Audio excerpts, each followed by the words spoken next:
pour l'opportunité qu'il me donne de me tenir devant vous cet après-midi. Comme je le disais vendredi, avec maman, on ne peut pas faire de caprice. Elle dit, tu vas prêcher.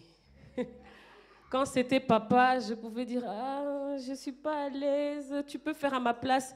Oui, ma fille, je vais le faire. Parce que les papas ne savent pas dire non à leur fille. Mais quand c'est maman, elle dit, va prier, Dieu va te montrer. By fire, tu vas prêcher. Donc, on prêche. Depuis vendredi, nous sommes là sur un séminaire et nous parlons de l'intimité avec Dieu. Nous avons commencé vendredi, nous avons poursuivi ce matin, c'était formidable. J'ai été surprise de ce que Dieu a fait et nous allons continuer aujourd'hui. Qui était là vendredi ou qui a suivi sur Internet? Ok, et ce matin? Ok, alors je vais récapituler un petit peu pour qu'on puisse être sur la même longueur d'onde et ensuite nous allons poursuivre. Donc vendredi, on a commencé par des définitions. On a défini l'intimité. Si on veut parler d'intimité avec Dieu, il faut d'abord qu'on comprenne ce qu'on veut dire par le mot intimité. Donc on a défini l'intimité et on l'a vu sous plusieurs aspects, sous plusieurs angles pour en saisir complètement le sens. Premièrement, on a vu que c'est le caractère de ce qui appartient à la nature profonde, l'intime d'un être. L'intimité, c'est ce qui se situe ou se rattache à un niveau très profond de la vie psychique, qui reste généralement caché sous les apparences, qui est impénétrable à l'observation externe. On a parlé alors de profondeurs intimes. C'est ce qu'il y a de plus essentiel et de plus original chez une personne. On a vu que parfois, quand on sort en société, pour faire face à ce monde cruel, pour qu'on ne se fasse pas marcher dessus, nous avons tendance à porter des masques en société. On peut porter le masque de la femme forte, la femme impénétrable, qui n'a besoin de personne, qui est indépendante, qui se suffit à elle-même. Alors qu'en réalité, on peut être une personne fragile, brisée à l'intérieur, qui a besoin d'affection. Donc l'intime, c'est ce qu'il y a de plus essentiel dans la personne. On a vu aussi qu'à l'inverse, tu peux paraître être faible quand on te voit à l'œil nu, on se dit que c'est une personne faible. Alors que si on se rapproche de toi, qu'on discute avec toi, on verra qu'en fait tu es quelqu'un de très fort, qui a surmonté beaucoup d'obstacles pour en arriver là. Quand on creuse plus loin, on se dit « Waouh, tu as bravé vents et marées et tu es encore là. Tu es une personne forte. » Donc, l'intime, c'est ce qu'il y a de plus intérieur, de plus profond dans une personne. On a parlé aussi de l'intime conviction. Et l'intime conviction, c'est ce qui nous a fait croire en Jésus. On a eu un jour l'intime conviction que Jésus est le Fils de Dieu et que Dieu est réel, que Dieu existe. Et je donnais l'exemple ce matin d'une dame qui m'expliquait comment elle a rencontré Dieu. Donc elle expliquait qu'elle vivait comme le monde, elle allait en boîte de nuit, elle buvait, les petits copains, enfin la vie que le monde nous propose. Et en pleine boîte de nuit, pendant que la musique joue à fond, que les gens dansent bizarrement, elle est devenue lucide. Elle s'est arrêtée, elle est devenue lucide. Elle regarde autour d'elle, elle voit des gens habillés bizarrement. Elle voit des danses obscènes, des gens qui fument, qui sont saoulés, qui ne savent même plus marcher, qui vomissent parce qu'ils ont trop bu. Et elle entend une voix à l'intérieur d'elle qui lui demande « Est-ce que c'est ça que tu veux pour ta vie? C'est ça vraiment que tu veux pour ta vie? Moi, j'ai plus à t'offrir. Moi, je peux te donner la vraie vie. Tu n'auras plus besoin de toutes ces choses-là. » Et à partir de ce moment, elle a eu un dégoût pour le lieu dans lequel elle se trouvait. Elle a pris ses affaires et elle est partie. Ses amis lui demandaient « Mais tu vas où? Qu'est-ce qui se passe ?» Il ne comprenait pas. Elle a eu l'intime conviction en elle. Elle a accepté Jésus-Christ. Aujourd'hui, elle a épousé un homme de Dieu et ils servent le Seigneur ensemble. Alléluia. Donc l'intime conviction, c'est ce qui se passe à l'intérieur de nous, non communicable. Personne ne te force. C'est à l'intérieur de toi, c'est intime. C'est une connaissance soudaine, une révélation qui se passe à l'intérieur. Alléluia. Donc, deuxièmement, vendredi, nous avions vu le caractère d'un lieu intime. C'est un lieu qui est confortable et familier, protégé de la vie extérieure. L'intimité d'une maison, par exemple. On a vu qu'il y a des conversations qu'on ne peut pas avoir n'importe où. Si tu veux te livrer vraiment, tu veux livrer ton cœur, tu ne vas pas le faire au beau milieu de tout le monde. Non, on va choisir un lieu à l'écart pour pouvoir se livrer, où on se sent en sécurité, on se sent safe. Je peux parler. Alléluia. Troisièmement, vendredi, nous avions défini encore l'intimité sous l'aspect de la vie personnelle, privée, et du cercle étroit des intimes. On a parlé de la vie privée, c'est ce qui appartient à la personne. Le téléphone, là, c'est intime. Il y a des gens, si on tombe sur leur téléphone, leur vie est foutue. C'est foutu, le mariage est fini, toutes les relations, c'est foutu. Parce qu'il y a des secrets à l'intérieur, c'est intime, c'est privé. On a aussi parlé de l'intimité familiale. Et il y a un adage qui dit que le linge sale se lave en famille. Il y a des choses qui ne se passent que dans la famille. On a aussi parlé de l'intimité d'un cercle intime. Par exemple, une femme enceinte, si elle veut faire un baby shower, je ne sais pas si vous savez ce que c'est une fête qui a commencé aux États-Unis mais qui commence à se répandre un peu en Europe. Et durant cette fête, soit on fait une surprise à la future maman, ou soit c'est elle-même qui l'organise. Mais on lui apporte des cadeaux pour le bébé, on célèbre ensemble. Et généralement, cette fête, on la fait en cercle restreint avec ses amis les plus proches. C'est intime. On n'invite pas toute la terre. C'est intime. Et quatrièmement, vendredi, nous avons vu le caractère d'une relation étroite et confiante entre plusieurs personnes. Toujours dans la définition de l'intimité. Et on a vu que être intime avec quelqu'un, c'est admettre cette personne dans son intimité. Mon intimité, c'est ce qui m'appartient. Et quand j'accepte d'être intime avec quelqu'un, je l'admets dans mon intimité. Et on a vu deux types d'intimité avec d'autres personnes. Premièrement, c'était l'intimité dans le domaine amical.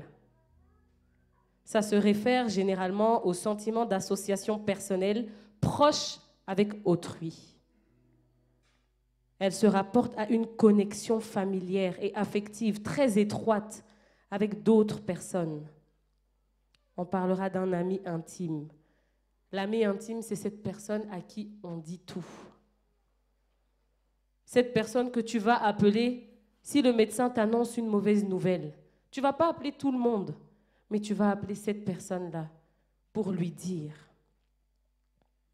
C'est cette personne avec qui tu partages des expériences communes.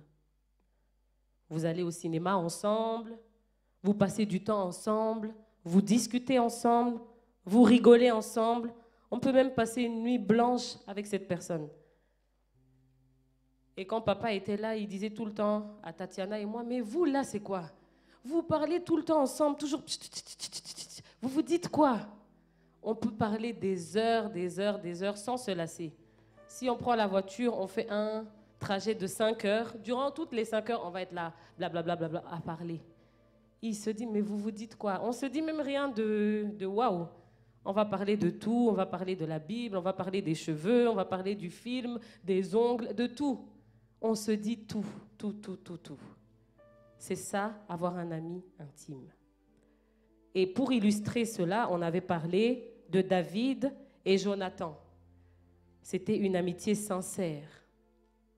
Et Jonathan a été un ami loyal. Vous pouvez le lire, dans 1 Samuel chapitre 18. On a vu que le père de Jonathan, qui était Saül, détestait David. Mais l'âme de Jonathan s'est attachée à l'âme de David. Ils sont devenus intimes. L'ami intime, il est loyal. il te dit la vérité, il te protège. Et lorsque Saül, à plusieurs reprises, voulait tuer David, Jonathan prévenait David, même si c'était son père, parce qu'il était loyal avec son ami. La Bible dit que l'ami aime en tout temps et dans le malheur, il se montre un frère. L'intimité dans le domaine de l'amitié. Et je disais vendredi qu'une femme de Dieu m'a dit, n'épouse pas un mari, parce que le mari peut te laisser, mais épouse un ami, parce que l'ami aime en tout temps, il va rester. Si tu grossis haut, il sera là. Tu maigris, il sera là. Tu vieillis, il sera là. Tu attrapes des rides, il sera là, parce qu'il t'aimera en tout temps. Et moi, j'ai retenu le conseil. Je vous le donne cadeau. L'intimité. L'ami aime en tout temps. On a vu aussi, toujours en parlant de l'intimité entre plusieurs personnes, on a parlé du domaine des relations amoureuses. Cette intimité-là, elle implique un partage de sentiments personnels qui ne peut être vécu qu'avec une personne à qui on accorde une profonde confiance. On n'épouse pas n'importe qui. Quelqu'un arrive, je veux t'épouser. Non. On va d'abord se connaître, on se fait confiance, on partage des sentiments, on partage des choses. Après, on se marie.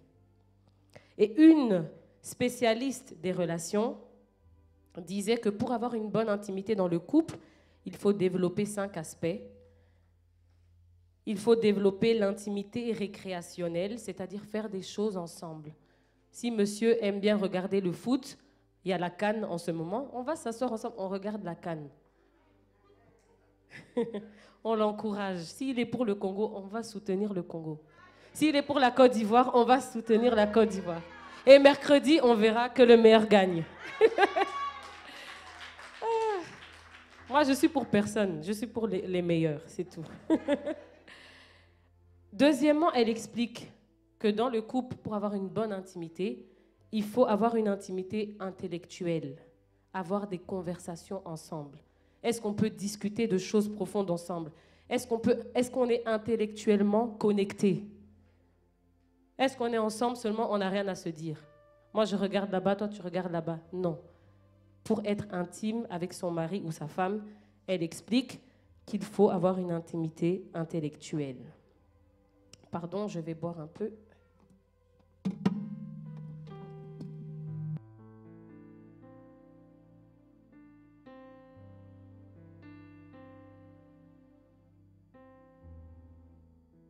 Désolée, parler beaucoup, ça donne soif. Donc, elle expliquait l'intimité récréationnelle, intellectuelle, et troisièmement, avoir une intimité spirituelle avec son conjoint. Est-ce qu'on est connecté spirituellement?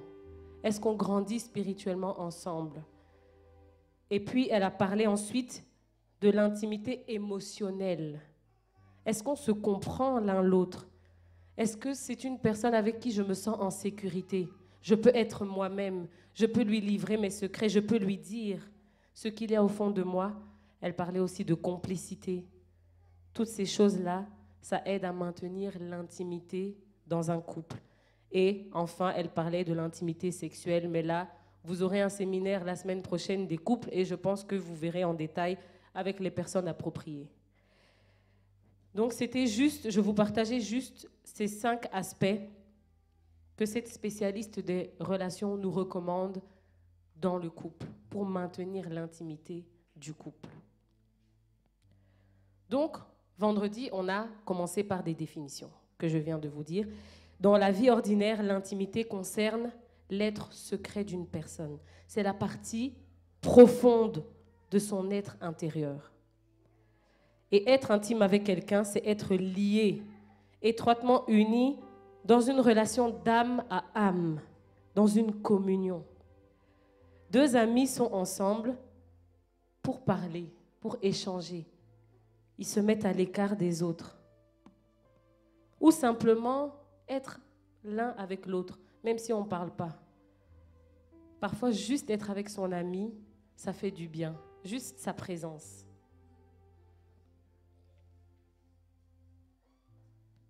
Et on le voit par exemple lors des deuils, quand on perd quelqu'un, parfois on n'a rien à dire. Mais juste que la personne soit là avec moi, même si on est là, on ne dit rien, on pleure seulement. Ça fait du bien d'être ensemble. L'intimité, c'est le temps des confidences, de la communion profonde, de la communion de deux âmes qui s'aiment et qui aiment être ensemble. C'est un temps mis à part, dans un lieu à l'écart. Et nous avons vu également que l'intimité, ça demande d'être vulnérable, parce que nous laissons quelqu'un s'introduire dans notre intimité, dans notre espace. Et pour cela, il faut être vulnérable. Donc, c'était un petit récapitulatif de ce que nous avons vu vendredi. Vous pouvez toujours suivre la vidéo qui est sur Internet. Et on a vu aussi les synonymes de l'intimité. On a vu qu'on peut comparer l'intimité à l'amitié, à la familiarité, à la camaraderie ou au secret. Ça, c'était vendredi. Ce matin, nous avons vu pourquoi devenir intime avec Dieu. Et pour cela, nous nous sommes inspirés de la vie d'Abraham dans Genèse chapitre 18. Vous pouvez le lire à la maison.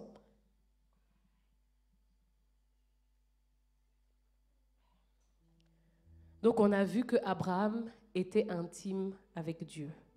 Dieu lui parlait régulièrement. Quand on lit Genèse, on peut voir souvent que Dieu parlait à Abraham. Que ce soit par une vision, on peut lire l'Éternel parla à Abraham et dit. L'Éternel dit à Abraham. Et à plusieurs reprises, ils avaient une relation régulière. Et de cette intimité entre Dieu et Abraham ont découlé plusieurs points qu'on a vus ce matin. Et je vais les citer pour qu'on soit tous sur la même page. On a vu premièrement, avec la vie d'Abraham, que quand on est intime avec Dieu, Dieu nous parle précisément. Le premier point, c'était que Dieu nous parle précisément. Quand Dieu est venu rencontrer Abraham sous les chênes de Mamré, il lui parle précisément. Il lui parle de la promesse qu'il lui a faite des années auparavant. Il lui dit, tu auras cet enfant. L'année prochaine, à la même époque, je reviendrai et Sarah aura enfanté. Il lui parle avec précision. Et en étant intime avec Dieu, Dieu peut aussi nous parler précisément. Que ce soit sur le choix de nos études, le choix de notre conjoint, sur notre mission de vie. Parfois, on est là, on ne sait pas ce qu'on veut, ce qu'on doit faire. On ne sait pas pourquoi Dieu nous a créés. Et quand on est dans cette situation, vraiment, on est mal. On se sent, je ne sais pas, on se sent vide, on ne se sent pas accompli, on sent qu'il y a quelque chose qui cloche. Et quand on est intime avec Dieu, Dieu peut te parler précisément sur cet aspect. Amen. Ça, c'était une des raisons pour laquelle nous devons devenir intimes avec Dieu. Deuxièmement, nous avons vu que quand on est intime avec Dieu, Dieu nous révèle ses secrets. On a vu avec la vie d'Abraham que quand Dieu est venu, il avait l'intention d'aller détruire Sodome et Gomorrhe parce qu'il faisait trop de péchés et ça irritait l'Éternel. Dieu avait cette intention. Mais quand il arrive devant Abraham, Dieu se dit à lui-même, cacherai-je à Abraham ce que je vais faire? Il est Dieu, il fait ce qu'il veut. Il n'est pas obligé de lui dire. Mais comme c'est son ami, Dieu a jugé bon de révéler ce secret à son ami qui était Abraham. Amen. On a vu aussi avec Daniel que Daniel était intime de Dieu et que Dieu lui a révélé des choses cachées. Le rêve que le roi a eu et qu'il ne savait pas expliquer, aucun des sages ne pouvait l'expliquer. Mais Dieu l'a révélé. Et Daniel a dit, il y a un Dieu dans les cieux qui révèle les choses cachées. Et ce Dieu m'a fait connaître le secret. Quelqu'un fait un rêve. Il ne le dit à personne et il exige non seulement que tu lui racontes le rêve, mais que tu lui donnes l'explication. Et ça, ce n'est pas possible. Et il se fâche, si personne ne le fait, je vous tue tous. Mais il y a un Dieu dans les cieux qui est capable de révéler les choses cachées. Et c'est ce qu'il a fait avec Daniel. Il lui a révélé le secret. Nous avons vu également que l'apôtre Jean était un ami intime de Jésus. Parmi ceux que Jésus choisissait quand il devait faire des choses difficiles ou pour des choses intimes, il choisissait toujours Jean parmi ces personnes. On a vu que quand Jésus est parti sur la montagne pour se transfigurer, Jean était dedans. Ce n'est pas tous les apôtres, tous les disciples qui l'ont vu comme ça. À ce moment précis, Jésus s'est révélé dans sa gloire. Il s'est transfiguré. Son visage brillait comme le soleil. On ne pouvait pas le voir yeux dans les yeux. Il s'est montré tel qu'il était. Et cela, il ne l'a fait qu'avec ses amis intimes. Ce n'était pas tout le monde qui avait ce privilège. On a vu aussi que à Gethsémane, quand Jésus allait bientôt être crucifié, l'heure arrivait. Il allait bientôt être pendu sur la croix. Il allait bientôt souffrir, porter le poids de tous les péchés du monde entier. Dieu allait tourner sa face. C'était difficile parce que Jésus était humain. Il vivait de l'angoisse à ce moment. Il a dit, mon âme est triste jusqu'à la mort. Il était en agonie. Il était mal, il n'allait pas bien. Il était tellement angoissé que sa sueur s'est transformée en grumeaux de sang. Et à ce moment-là, il a pris qui? Ses amis intimes pour le soutenir. Et Jean en faisait partie. Quand tu n'es pas intime avec quelqu'un, tu ne vas pas lui ouvrir ton cœur. Quelqu'un va te demander, ça va? Tu réponds, oui, ça va. Mais à ton ami intime, tu vas lui dire, ouais, en fait, ça ne va pas. Voilà ce qui s'est passé. Ça. Ce n'est pas à tout le monde. Avec l'ami intime, tu te sens en sécurité pour t'ouvrir et pour être toi-même. Parce que l'ami intime ne te juge pas. Tu te sens pas jugé. Même si tu dois confesser quelque chose de difficile, à cette personne-là, je peux le dire. Parce qu'elle va me comprendre. Elle ne va pas me juger. Les autres dehors, mais cette personne, elle va me comprendre. Et on a vu qu'il y a un degré d'intimité où Dieu lui-même va se sentir à l'aise pour te confier des secrets. Être intime avec Dieu, ça nous permet de recevoir des secrets de la part de l'Éternel. Amen. Et je disais ce matin qu'il y a des gens à l'église qui ne tiennent pas le micro. Ils ne sont pas là visibles de tous, mais ils sont intimes de Dieu. Il y a des gens dans l'église, leur cœur est proche du cœur de Dieu et Dieu leur révèle des choses sur l'église. Dieu leur révèle les choses à venir. Dieu les met en garde. Il y a des personnes qui sont intimes de Dieu. C'est juste qu'on ne le voit pas. Et à l'inverse, on peut être là, tenir le micro et ne pas être intime avec Dieu. Amen.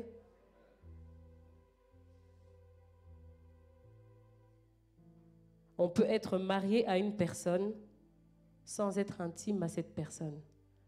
On va peut-être partager l'intimité de corps, mais on est éloignés l'un l'autre. Si on a un secret, on ne va pas le dire à cette personne.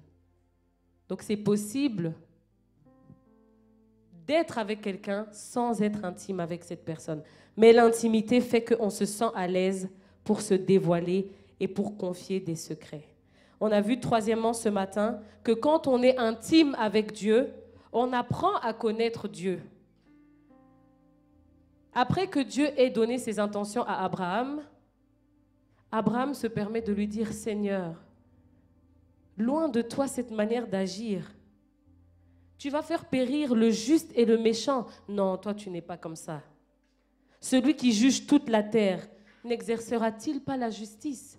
Et pour pouvoir dire ça, c'est parce qu'il connaissait cet attrait de Dieu. Il connaissait cette caractéristique de Dieu. Dieu est juste. Ce n'est pas dans son habitude de faire mourir le juste et le méchant. Il est juste.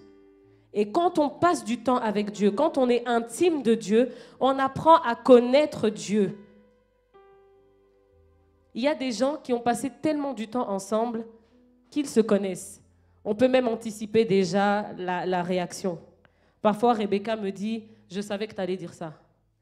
Tellement qu'on a passé du temps ensemble, elle sait que quand c'est comme ça, elle va répondre comme ça.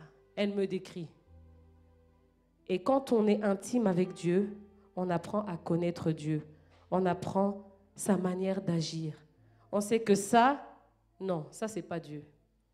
Ça peut sembler bien, mais Dieu n'est pas comme ça. Dieu ne dit pas des choses comme ça.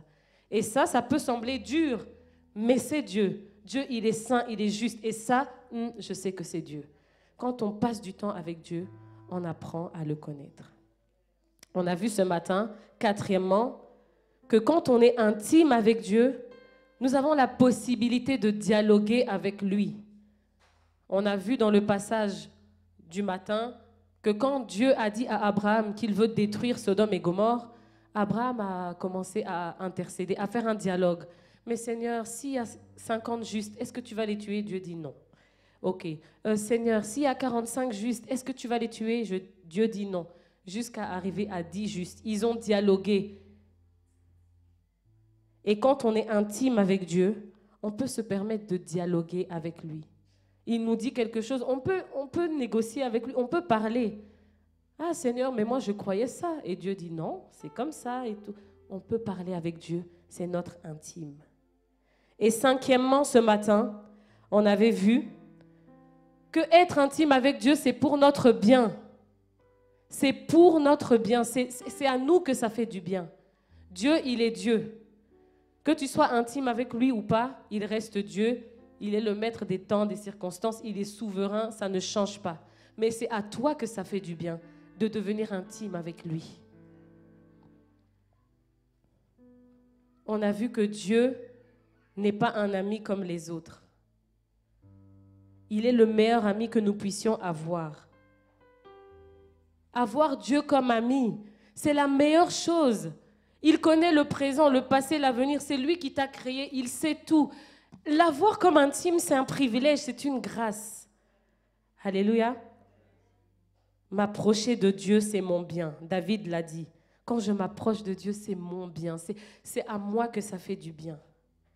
Alléluia. Et il y a un intime de Dieu qui m'expliquait qu'il devait partir en voyage.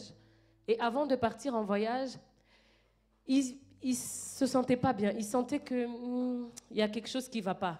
Et Dieu lui dit, prends 3 jours de jeûne et prière.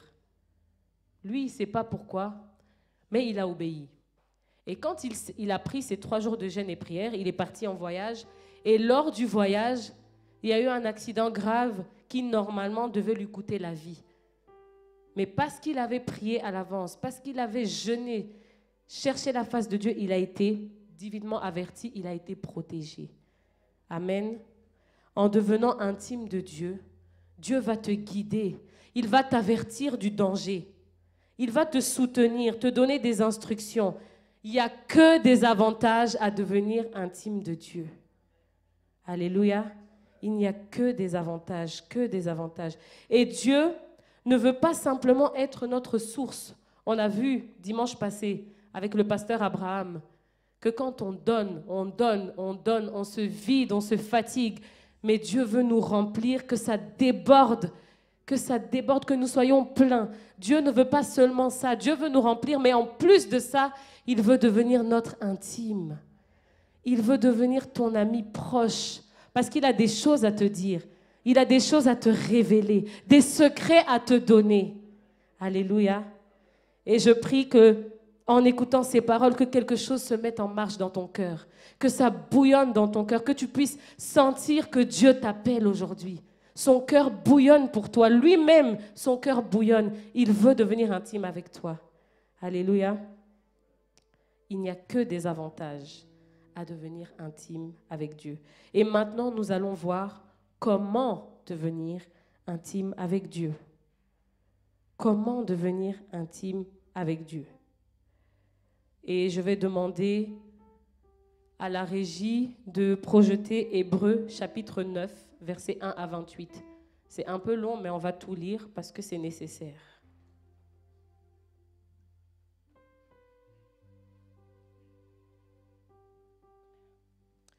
La première alliance avait aussi des ordonnances relatives au culte et le sanctuaire terrestre. Un tabernacle fut en effet construit dans la partie antérieure appelée le lieu saint. Étaient le chandelier, la table et les pains de proposition.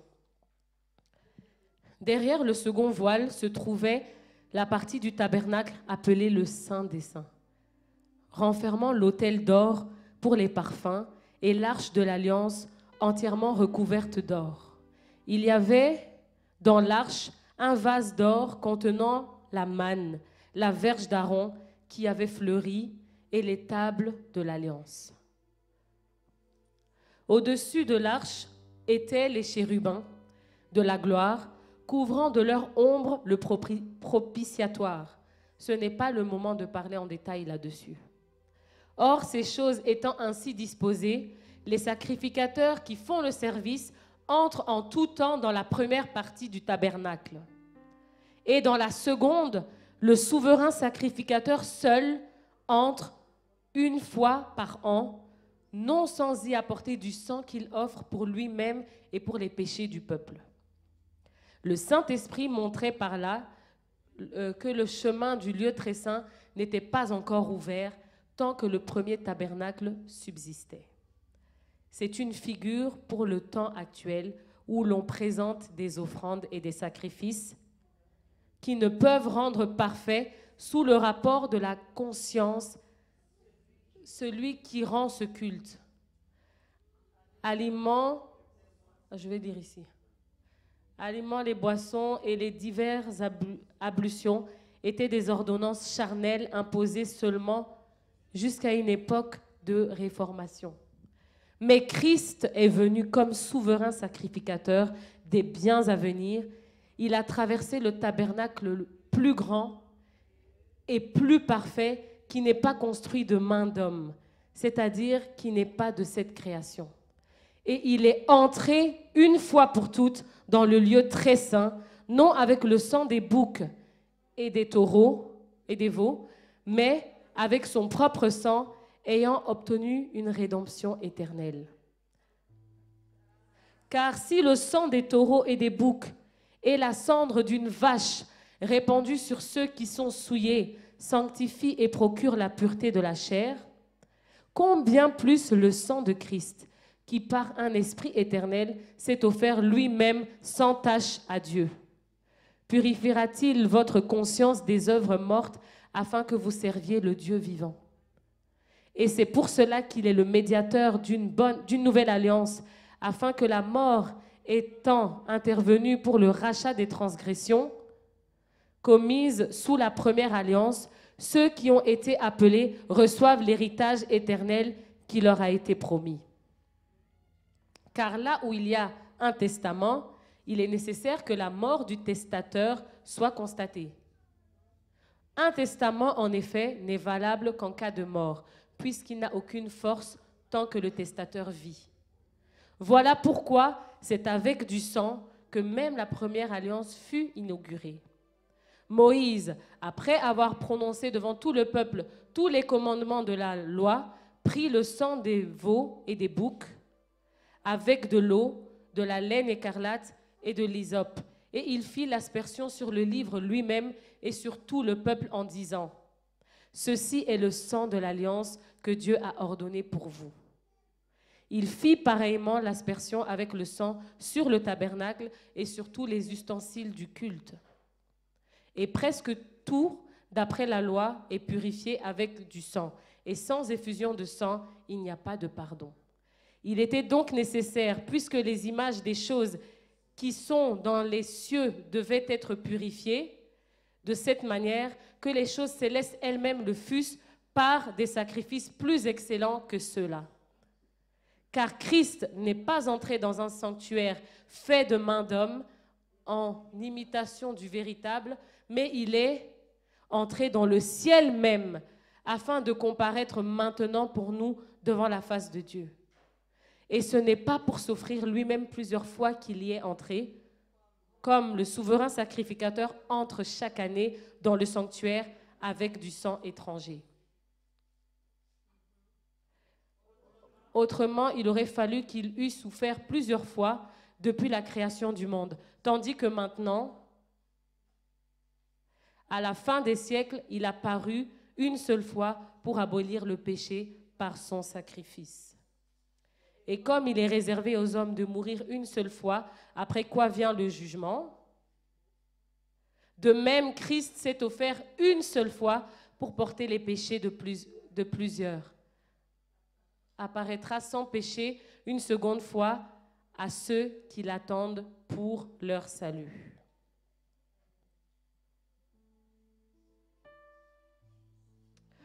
Amen.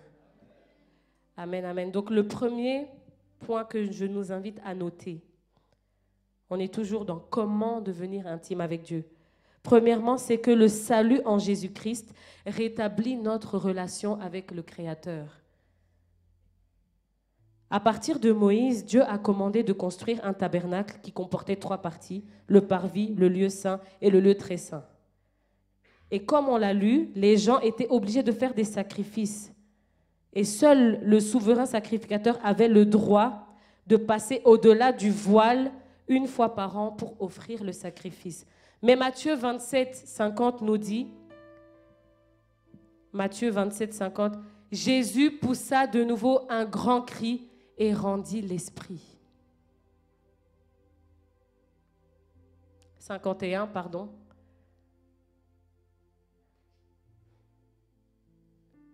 Le verset suivant.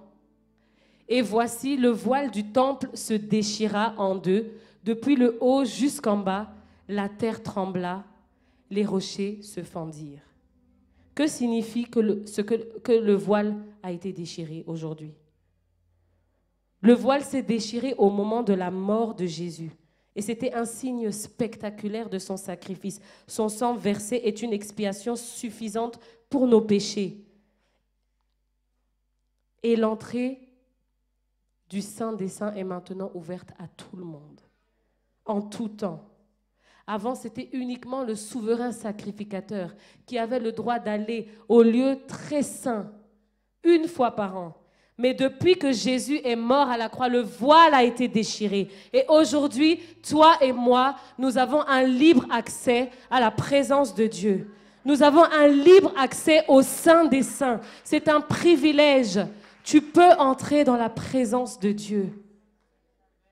Tu veux devenir intime avec Dieu, sache d'abord que le voile a été déchiré. Tu peux entrer. Et il y a un pasteur dont je tairai le nom, qui était venu à Bruxelles quand on habitait là-bas. Il expliquait qu'avant, il était d'une certaine confession. Et que dans cette religion là-bas, Dieu, il est un Dieu lointain. C'est un Dieu qui fait trembler. Tu dois faire ça, ça, ça, ça.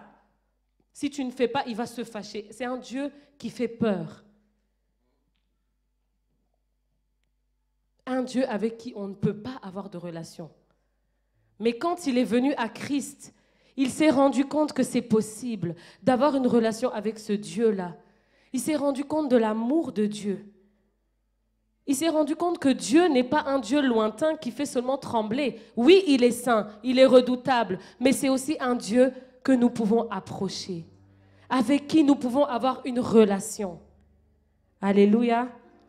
Et Jésus est venu nous rétablir notre relation avec le Père. Nous ne sommes plus séparés par le péché. Nous ne sommes plus séparés. Il a déchiré le voile. Il a fait tomber le mur de séparation. Alléluia. Et Jésus a dit, je suis le chemin, la vérité et la vie. Nul ne vient au Père que par moi. Il est le chemin qui nous amène vers le Père. À travers Jésus-Christ, nous avons accès au chemin qui nous mène vers le Père. Alléluia. Bien-aimés, rendons-nous compte de ce que Jésus a accompli. Tout à l'heure, on a pris la Sainte Seine. Ce n'est pas une petite œuvre que le Seigneur a faite. Il a restauré la relation entre l'homme et Dieu. Il nous donne le chemin. Un chemin, ça amène d'un point A à un point B. Et Jésus, il est ce chemin qui nous amène vers le Père. Alléluia.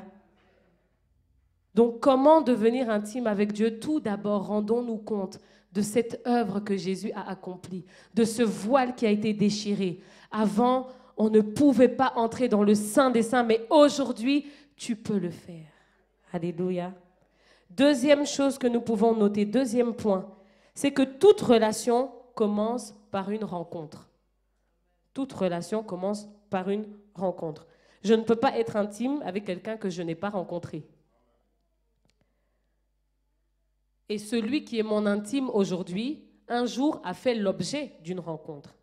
Et puis, chemin faisant, on est devenu intime. Tous ceux qui ont marché avec Dieu ont d'abord rencontré Dieu un jour.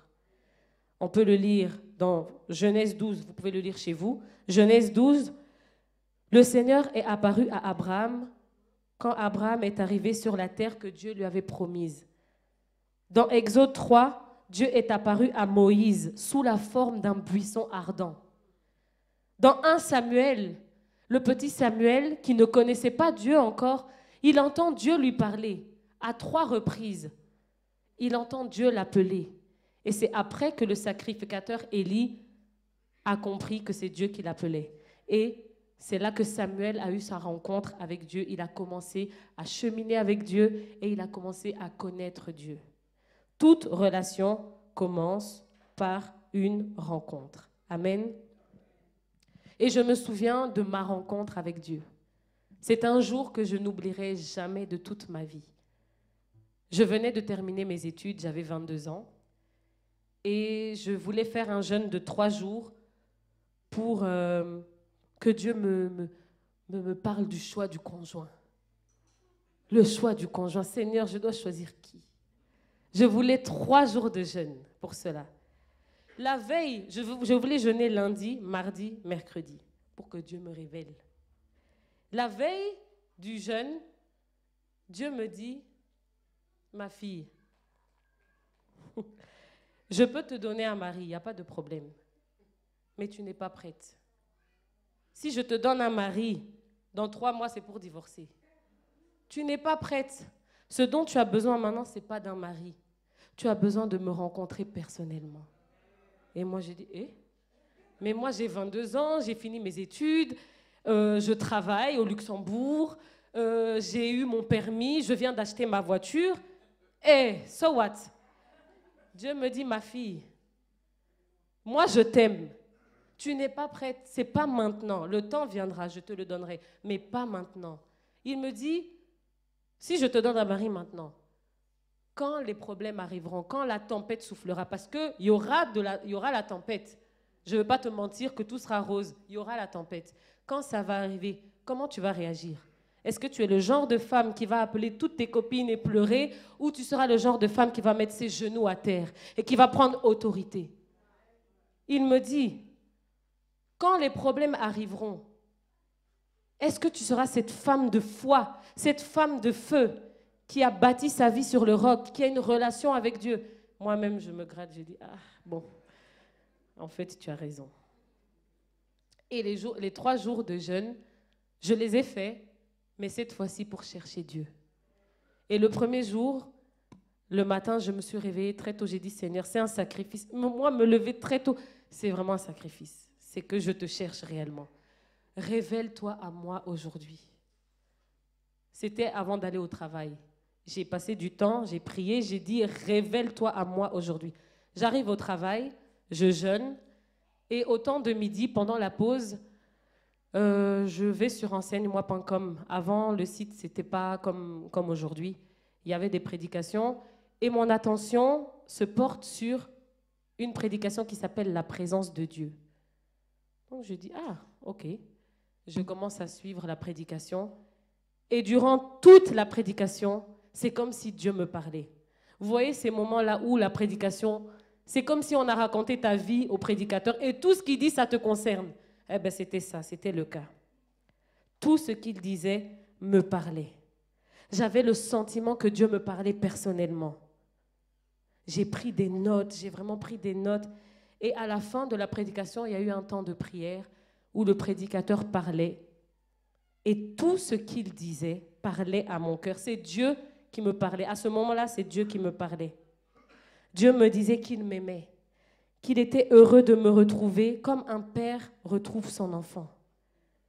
Il me dit, mais quand les autres vont se coucher, pourquoi tu ne viens pas dans ma présence?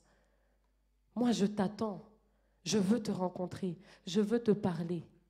Et à partir de ce moment, j'avais mis un temps, quand c'est l'heure, on peut être tous ensemble. Moi, je dis, bon, ciao, je vais dans ma chambre, j'ai rendez-vous avec Dieu. À ce moment précis, au bureau, j'ai senti la présence de Dieu m'envahir.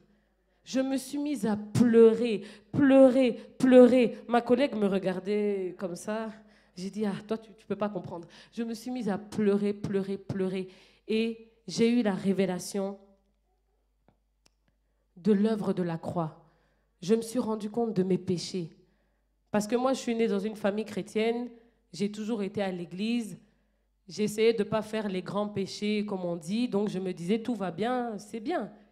Mais là, quand j'ai été en contact avec cette sainte présence, je me suis rendu compte de mon état de pécheur. Je me suis rendu compte que Dieu est tellement saint et que je suis pécheur et que j'ai besoin de demander pardon pour mes péchés. Je me suis rendu compte de son amour, un amour indescriptible que je n'ai jamais ressenti nulle part ailleurs. Jamais ressenti nulle part ailleurs. C'est un amour qui vous couvre. Vous avez l'impression de fondre dans cet amour, qui vous enveloppe. Non, je ne pourrai jamais oublier ce jour-là. Je suis partie aux toilettes, je me suis mise à genoux, j'ai prié, je me suis rendu compte de mon état de pécheur. J'ai demandé à Dieu pour mes péchés. J'ai dit à Dieu que je l'acceptais réellement. J'ai compris. Et plus tard, j'ai fait une alliance avec Dieu moi-même. Il n'y avait pas papa, il n'y avait pas maman. Moi et Dieu. J'ai dit, je fais alliance avec toi.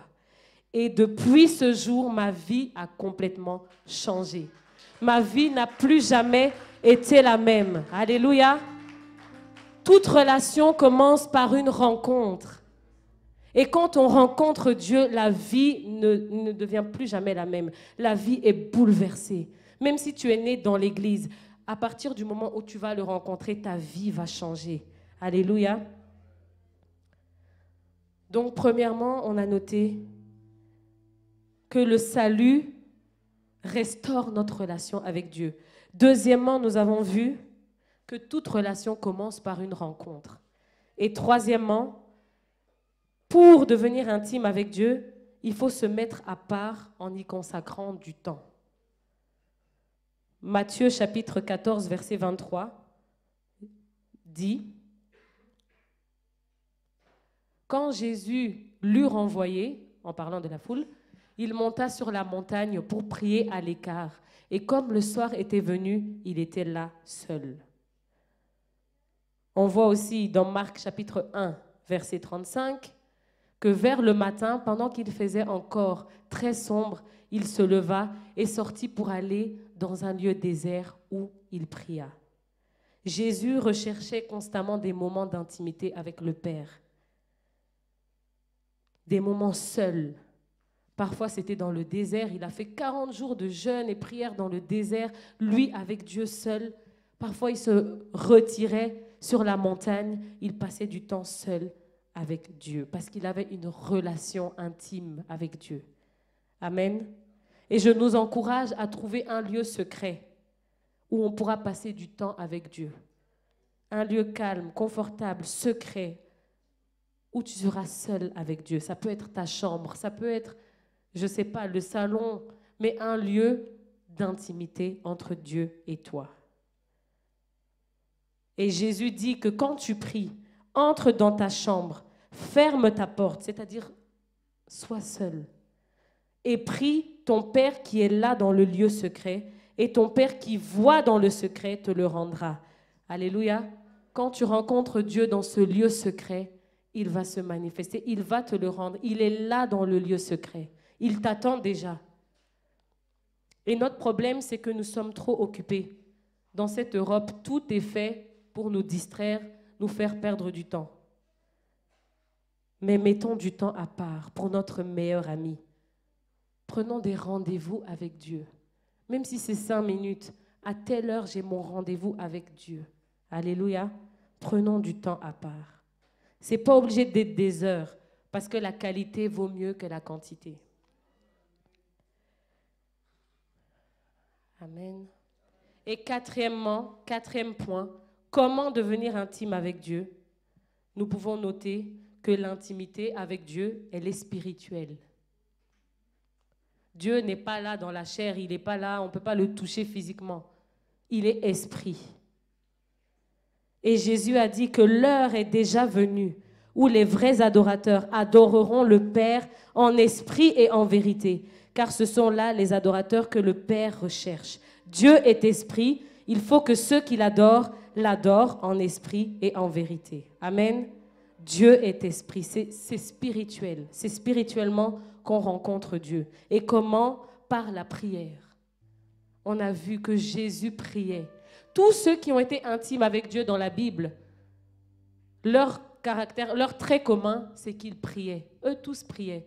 Eux tous, ils avaient des temps avec Dieu, que ce soit Abraham, que ce soit Moïse, que ce soit Daniel, que ce soit Jésus lui-même. Eux tous priaient. On ne peut pas être intime avec Dieu si on ne prie pas.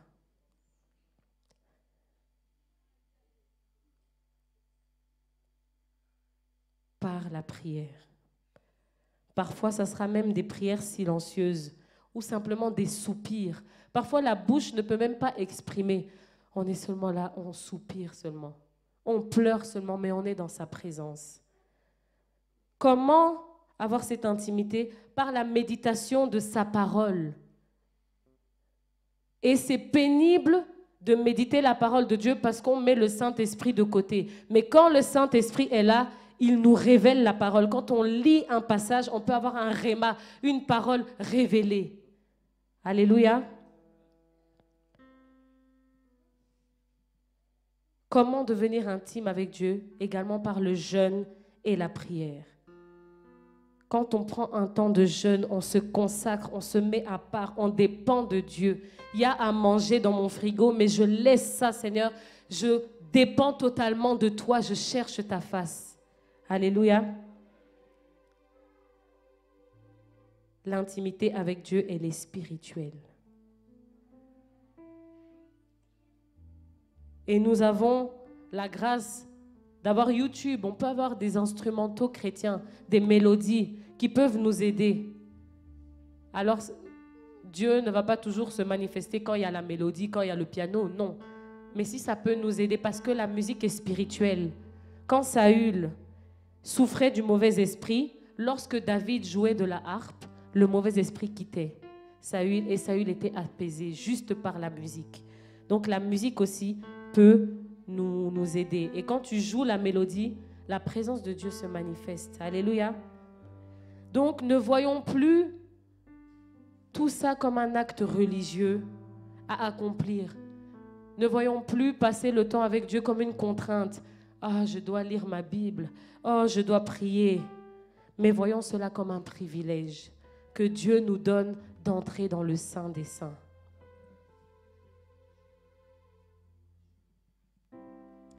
C'est un privilège que Dieu nous donne d'entrer dans le Saint des Saints. C'est un privilège que Dieu nous donne de pouvoir être intime avec lui, de pouvoir converser avec lui.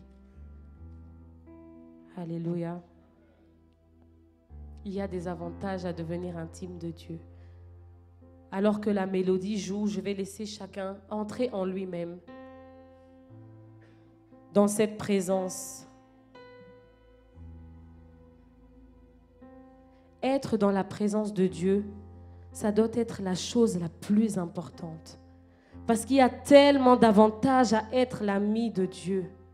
Dieu nous révèle des secrets. Dieu nous parle sur notre vie. Dieu nous parle sur des situations. Il nous met en garde. Il y a tellement d'avantages à devenir intime avec lui. Nous en avons marre de venir dans la présence de Dieu et de rester les mêmes. Il n'y a rien qui se passe. Dieu est réel, sa présence est réelle. Concentrons-nous sur notre relation avec lui. On a plusieurs types de relations, mais la relation avec Dieu, c'est celle qui est plus importante. Ça doit être la relation la plus importante de notre vie. Parce que dans cette présence, Dieu nous parlera en nous donnant des directives. Alors on n'aura plus qu'à obéir et agir dans la foi. C'est dans la présence de Dieu que Dieu parle. Aujourd'hui, Dieu te dit, je t'aime. Viens à moi tel que tu es.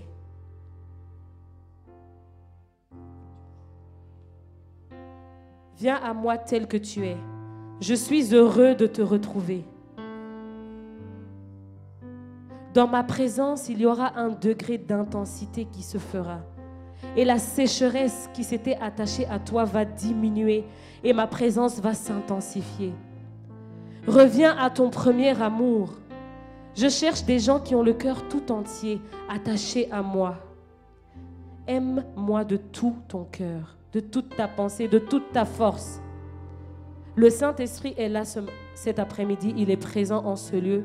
Parle à Dieu, dis-lui ce qu'il y a dans le fond de ton cœur. Dieu désire réellement devenir ton ami intime. Son cœur bouillonne pour toi.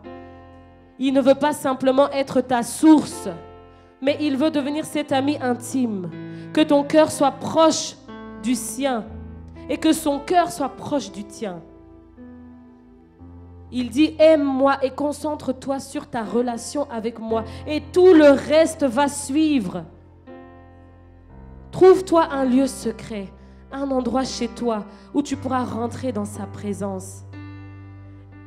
Ta relation ne va plus dépendre de quelqu'un d'autre. Ça sera juste entre toi et lui, dans ce lieu d'intimité. Ce lieu où tu ne vas plus regarder à ta montre ni à ton agenda.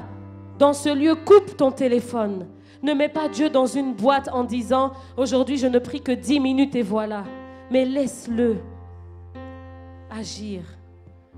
Dieu connaît ton emploi du temps, il connaît ta fatigue, il sait que c'est difficile, mais il te dit le peu que tu as, donne-le-moi. Prends autorité sur toutes ces choses qui te volent ton temps. Exprime-lui ton amour dans la prière et dans l'intimité. Ne sois pas religieux quand tu lui parles. Crie si tu dois crier, pleure si tu dois pleurer. S'il n'y a que des soupirs qui sortent, laisse-les sortir. Il faut privilégier la qualité plutôt que la quantité.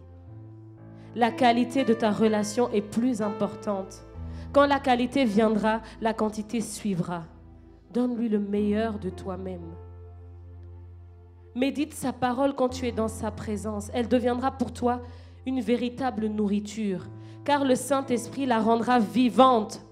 Ce ne sera plus comme avant, parce que sa présence sera là. Plus Dieu te parlera, plus tu le connaîtras. Plus tu le connaîtras et plus tu l'aimeras. Et le cycle va commencer. Alléluia. Dieu n'a pas dit son dernier mot sur ta vie. Il n'a pas dit son dernier mot sur les prophéties qu'il t'avait données. Mais tu t'es éloigné. Le temps est venu de revenir. Reviens s'il te plaît. Ta destinée t'en supplie et elle te dit reviens. Ton Dieu qui t'aime te dit reviens. Reviens et je te révélerai des choses cachées. Reviens et tu contempleras ma face. Et peut-être que tu n'as jamais goûté à cette présence dont nous parlons. Mais la présence de Dieu est bien réelle. Dieu veut devenir réel et tangible pour toi. Le Saint-Esprit n'est pas un vent, il est réel. Délaisse le péché et n'attriste pas le Saint-Esprit.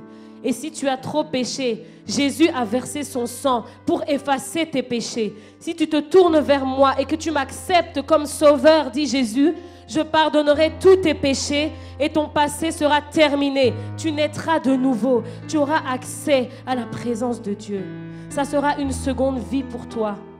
Jésus est celui qui, en une seule parole, effacera tes péchés. Il est là aujourd'hui, il est présent. Dis-lui simplement, j'ai besoin de toi. Je te demande pardon d'avoir été si loin de toi. Je veux goûter à ta présence. Je veux que ta présence devienne réelle dans ma vie. Ne nous contentons pas simplement du salut, d'être sauvés. Il y a bien plus que cela. Revenons à l'essentiel. Cherchons la présence de Dieu. Quand chacun de nous aura banni la religiosité de nos vies, la routine et l'habitude, Dieu fera des grandes choses. Il se révélera. sa présence s'intensifiera tellement que nous serons transformés et que nous allons impacter. Le cœur de Dieu bat pour nous. Il nous aime tellement. Il désire devenir notre intime. Il y a tellement d'avantages à devenir intime de Dieu. L'être humain n'est pas fiable. Ce matin, je disais qu'il y a des gens qui nous ont laissés, des personnes qui nous ont déçus. L'être humain n'est pas fiable. Aujourd'hui, il est là, demain, il n'est pas là. Des personnes en qui tu as confiance, en qui tu investis, du jour au lendemain, peuvent te laisser. Mais Dieu ne te laissera jamais tomber. Il est l'ami fidèle. Il est l'ami par excellence, celui qui te comprend parfaitement mieux que quiconque. Quelqu'un a dit que c'est impossible de pénétrer dans l'essence même d'une autre personne. Et c'est vrai en tant qu'être humain. Nous ne pouvons pas, mais Dieu peut pénétrer. C'est lui qui sonde les profondeurs. Et en ce moment, il veut devenir ton ami intime. Son cœur bouillonne pour toi. Jésus veut devenir ton intime. Dieu veut devenir ton intime. Et si tu étais intime et que tu as perdu cette intimité à cause des situations de la vie, votre relation s'est brisée. Aujourd'hui, le Seigneur te tend la main. Aujourd'hui, le Seigneur vient et il te dit, reviens à moi. Reviens à moi. Dieu ne mettra jamais dehors celui qui vient à lui. Il ne mettra jamais dehors celui qui vient à lui. Nous avons vu que lorsque le fils prodigue est revenu, son père était dans la joie. Son père a tué le veau gras. Son père a fait une fête et il a dit, mon fils qui était mort est revenu à la vie. Voilà comment le père accueille ceux qui reviennent à lui. Dieu veut intensifier sa présence dans ta vie. Il veut que le feu qui était dans ton cœur bouillonne, que ça brûle, que ça ne s'éteigne plus. Il n'est pas celui qui éteint le lumignon qui fume, mais il veut raviver la flamme qui brûlait dans ton cœur. Dieu veut devenir ton intime. Dieu veut devenir ton intime pour te parler, pour te révéler les choses cachées, pour te montrer la voie à suivre. C'est en étant intime de Dieu que tu pourras réussir dans cette vie, que le Seigneur va te préserver. Il va te montrer le chemin, la voie à suivre.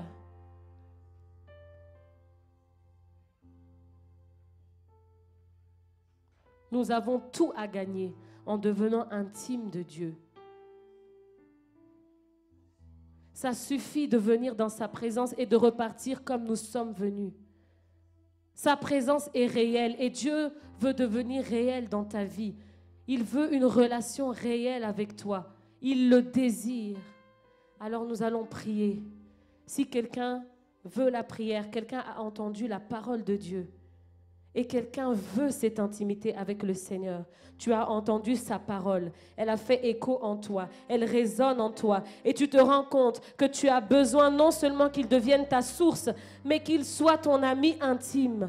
Alors tu peux t'avancer, nous allons prier ensemble. Si tu t'es éloigné de Dieu et aujourd'hui tu prends la décision de revenir, viens dans sa présence parce qu'il ne met jamais dehors celui qui vient à lui.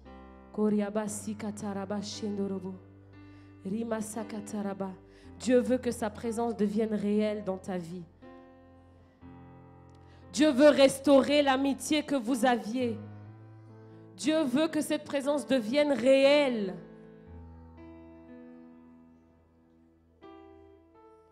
Alléluia. Dieu veut que sa présence devienne réelle.